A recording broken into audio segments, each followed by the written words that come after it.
Okay, I am here for weekend 4 of working on the ramp van. I did not take a video last weekend, or rather I did take a video last weekend, but emotions were high, tension was high, I wasn't here for very much of the weekend. It was Father's Day, so we didn't really do much work. But a lot has progressed since last we spoke. I have a mostly functional bed. Slash sofa. It is very tall. Like the cushions that I got are very large. It's nice and thick. It's 6 inches. So I slept on it last night on a futon inside because the air in here isn't quite hooked up yet, and it is 100 degrees. But it is pretty comfy. It does not breathe well, so I'm gonna have to figure out an air system to maybe make some holes in the plywood to allow some circulation down there.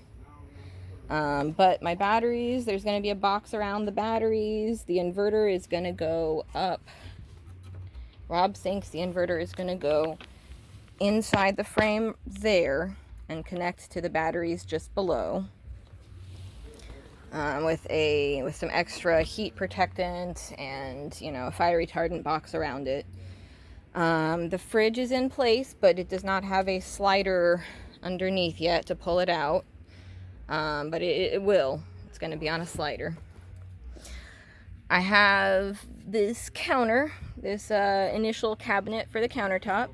My dad had the cool idea to use flooring on top of the countertop around the sink and stuff to make it nicer, to make it better to put stuff on top of and protect it from the water and the humidity and everything. So I think that's what we're going to do for the top. Inside the cabinet is my AC, which, like I said, it's not quite hooked up yet. They haven't cut the hole and put the vent in. But they do have the exhaust going out almost all the way out. I'll show you back there in a sec.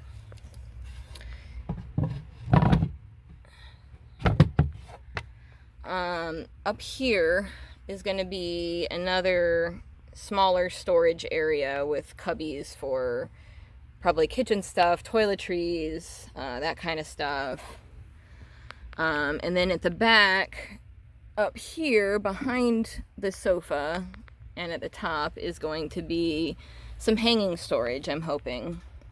Like some upper cabinets, open cabinets, or open shelves. So that's all so far. The toilet isn't built yet, but it's gonna go here. I have the kit for it. It just hasn't been built. And then let me show you how to convert the bed. It's a little tricky. They're still trying to kind of figure out how to make it go a bit smoother. But it requires 2 steps. The first step is getting out and going around to the back.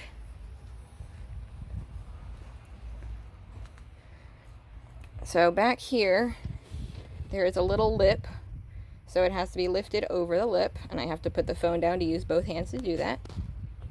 Okay, it's been lifted over the lip. There is going to be a little pull on it, a little handle.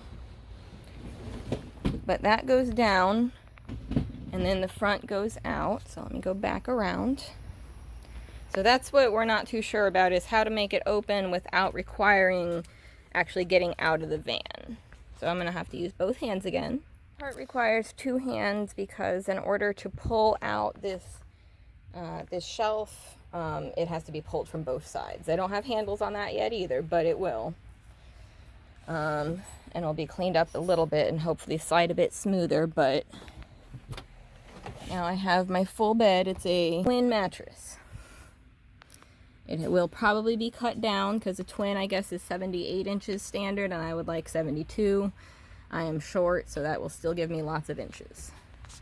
The only other feature we have so far is this little hinged flap here, which hopefully will give me like a storage bin right here around the AC, or behind the AC. And that'll be how to access it without opening the trunk.